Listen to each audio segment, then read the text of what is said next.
Welcome back to Old War Stories with Uncle Jay. This one is entitled GLO. What the hell is GLO? GLO was a nightclub that was not only in the same town as Tiny Middle, but was also on the same road, about two addresses down, three doors down. Because we were close in proximity, a lot of times one or maybe more of the managers would wander over there and talk to the owners and say, hey, listen, I don't want to do this, but we kind of have to have a holiday party.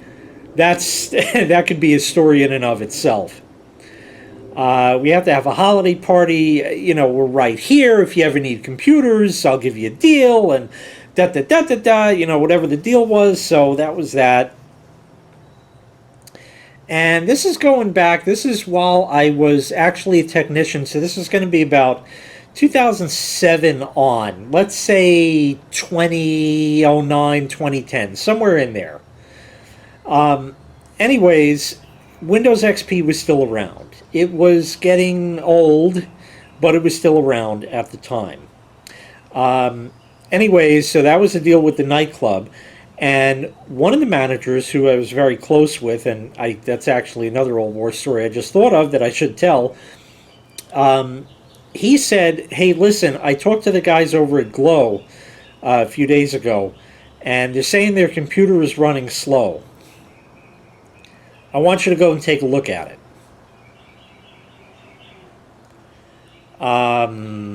Who's paying me? He said, when you are done for the day, because I left at 4, just go over there and leave yourself clocked in. And when you're done, either come back or call me and I'll clock you out. So I got paid my regular wage, which was not much to speak of. Anyways, I go over to GLO. They're closed at the time. It was 4 in the afternoon. I actually walked over there because it's so close, So I walked over there, and they're closed, but I knocked on the door, banged on the door, and finally some guy came and let me in. I said, hey, I'm from Tiny Middle. The manager sent me over to take a look. Yeah, sure, it's right back here. So he took me in, and I've seen the inside of this place before, and it was a totally different environment with everything off. It was dark and dingy, and anyway, they took me in a back office. There were 3 guys in the back office, and they had a computer that was there. It was a Power Spec, which was a house brand computer, and I guess they got it from Tiny Middle.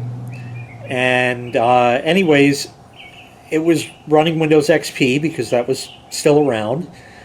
And he said it's running slow. Okay, so now I pull up MS-config, and I'm looking through all the things here.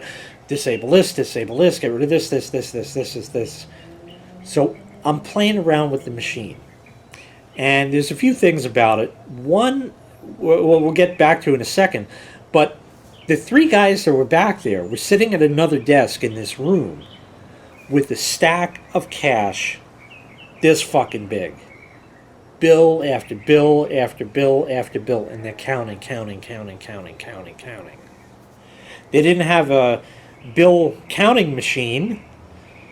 No, because they were cheap, which makes sense. Anyways, they're counting all this money, and at one point they all left the room, left the cash on the desk. Now, honestly, obviously, if there's going to be cash missing, there's one guy to blame. So I knew not to take anything or even think about looking at it. But it was just interesting how they trusted it as such. People coming in and out, doing their thing. And they also had an ATM there. Don't know if they took credit cards or just cash. It was probably all cash because that way, they don't have to report many of their earnings to the government and pay less in taxes. So anyways, a lot of shady business went on there, and it gets even shadier. One of the guys took some money and went out of the room. And on the other side of the wall where I was sitting, there was an ATM machine built into the wall.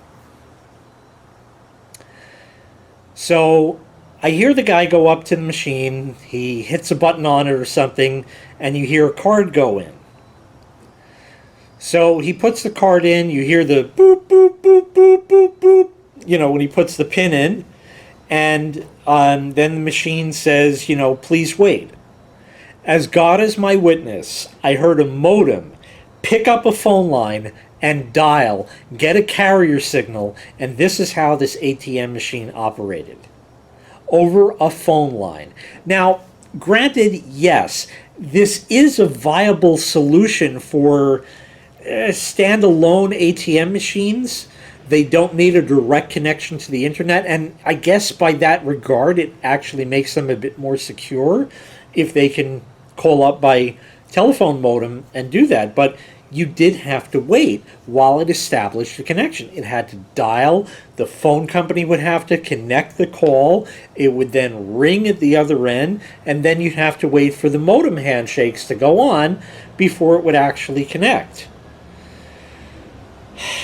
And anyway, he did some stuff. You heard money go in, money come out, and that was it, and then hung up the phone line, and I was like, typical cheesy fucking machine they would have here. So anyway, back to the computer. I'm working on the machine and I'm doing my thing with msconfig and clicking around and doing whatever I'm doing there to see why it's running slow. I said, whose machine is this? So one guy says, it's mine. I said, okay, couple things here. You have AOL Mail open. You have another website open. You have an eBay auction listing open. You have Fuckbook open. What does this machine do when the club is open at night? Well, this is connected to the bar. Huh? What do you mean? He says, you see that cable there? And I look at the back of the machine, and there's a device that plugged into the serial port. Yes, it still had a serial port. Plugged into the serial port of the machine. And that had a cable that ran out, and it ran through the wall, through the ceiling, wherever it went, over to the bar where they have the POS. He said, this is called a BERG device. That's all he told me. I didn't know what the hell a BERG device is. I said, so what happens when the place is open? When we're open, the POS connects into the computer through this. I said, and there's software on the computer that you run for it to connect. Being that it goes over a serial connection, Windows isn't going to have any part of that. So he said, yeah. I said, so when the place is open, and you have people in here, and the bar's open, and everything's going on, you're here, right? He said, yeah. I said, and you're at this machine? He said, yep. I said, all of these tabs that you have open here, all these windows you have open, are you just playing around on the internet while the place is open? He said, yeah. Unless I have to go out there for something, yeah, I'm back here and I'm doing that. Because what else am I going to do? I need to be here, so I might as well look on Facebook and look on this and do that, blah, blah, blah. So I said, okay, listen, all three of you guys, I want to have a serious talk with you here, okay? Whatever goes on at this place, whether or not you charge a cover charge just to get in, whatever the valet makes, if there's a fee to check a code in, whatever it is, it is. But the bottom line is the bar is the lifeblood of your business, correct? And they said, yeah. I said, you really should have a dedicated machine just to run that. I said, because if you're here and you're doing your stuff and this machine crashes and it's only 9 at night and you're open till midnight and this thing crashes, the POS at the bar goes down. And then what? Well, then I got to reboot it and blah, blah, blah. I said, and that takes, what, 5 minutes or so? He said, yeah, 5 or 10 minutes with how slow it's been running.